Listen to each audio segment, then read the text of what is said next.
እንደ አውሮፓውያን አቆጣጠር 1983 ተገንጣዩ የሻዕቢያ ቡድን ሙሉ በሙሉ ኤርትራን በተቆጣጠረ ማግስት ኢትዮጵያ ከቀይ ባህር ተነጠለች። 1200 ኪሎ ሜትር የባህር ዳርቻ የነበራት ኢትዮጵያ በቀይ ባህር ፖለቲካ ጉልህ ሚና የነበራት ሀገር ምጽዋና አሰብ የሚሉ ስሞችን በታሪክ መዝገብ ላይ ለትዝታ ትታ ከባህር ተደራሽነት በስንዝር የምትርቅ ዝግ መሬት ሆነች። በወቅቱ ቁጭት የተሰማቸው ምሁራንም ሁኔታውን ሲገልጹ ኢትዮጵያ አንገቷ ተቆረጠ ብለው ነበር። በእርግጥም አንገቷ ተቆረጠ።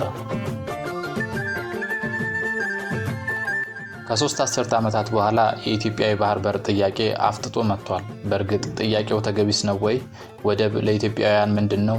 ያለው ፖለቲካዊና ኢኮኖሚያዊ ፋይዳስ ምን ይመስላል? ፍጥጫውስ የኢትዮጵያና ኤርትራ ብቻ ሆኖ ይቀራል ወይ? የሚሉትን ጉዳዮች እንዳስሳለን። አብራችሁን ቆዩ። ወደብ ማለት ለአንድ ሀገር ሳምባ እንደማለት ነው። እስትንፋስ እንደማለት ነው። እንደ ሀገርን እንደ ግዑዝ ሳይሆን እንደ አካል አርገን ስንወስደው አገር ያው መሬት አለ፣ ህዝብ አለ፣ ሉዓላዊነት አለ። ስለዚህ ሪፕሬዘንት ያደርጋል፣ አካል እኛን ነው የሚወክለው ማለት። ስለዚህ እኛ ባህር በር ያስፈልገናል። እንደ ሀገር በቃ ለኛ ሳምባችን ነው ማለት ነው። ባህር በር ህልውናችን ነው። ባህር በር የለም ማለት የጂኦግራፊክ ፕሪዝነር ነን ማለት። ሀገራችን ኢትዮጵያ ከደሃ ህዝቦቿ ጉሮሮ ላይ ነጥቃ በየዓመቱ ከ2 ቢሊዮን ዶላር በላይ ለጅቡቲ ወደብ ትከፍላለች። የ10 ዓመቱን ብቻ ወስደን ብናሰላ 20 ቢሊዮን ዶላር ገደማ ይሆናል። በንጽጽር ለማጠናቀቅ 15 ዓመታትን የፈጀብን የህዳሴ ግድብ አጠቃላይ ያስወጣው ወጪ 5 ቢሊዮን ዶላር ገደማ ነው። ይህ ማለት ደግሞ ለ10 ዓመት የምናወጣው የወደብ ክፍያ በየ10 ዓመቱ 4 የህዳሴ ግድብን የሚያክል ፕሮጀክት ያሰራል ነበር ማለት ነው።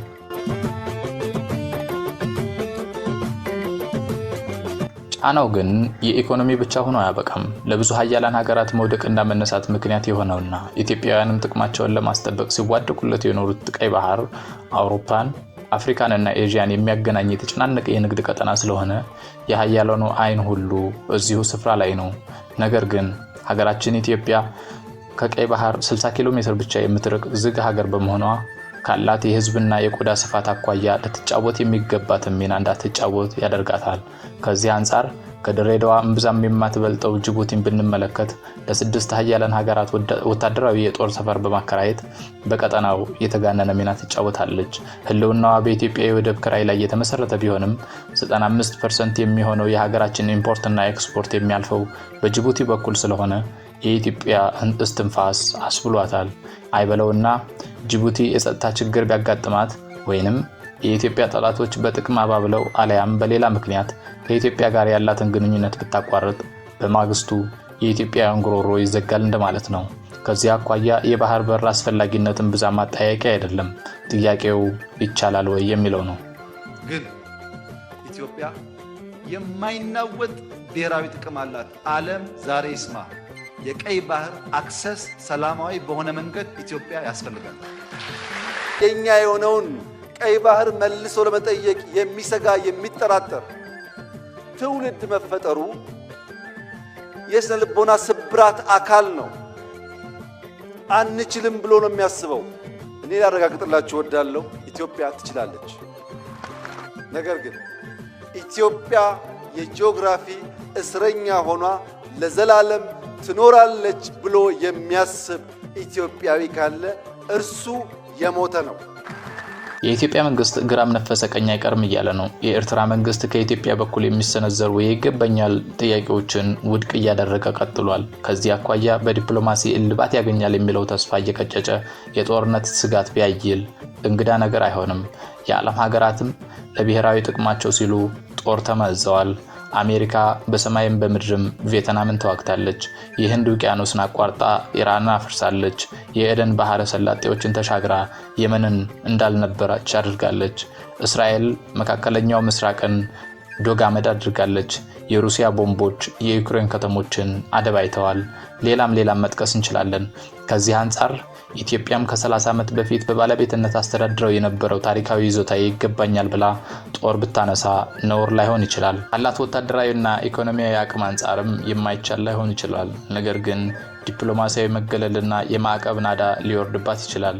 የኢህአዴግ መንግስትም ይህን መገለል በመፍራት ዝምታን የመረጠ መሆኑን ሲገልጽ ቆይቷል።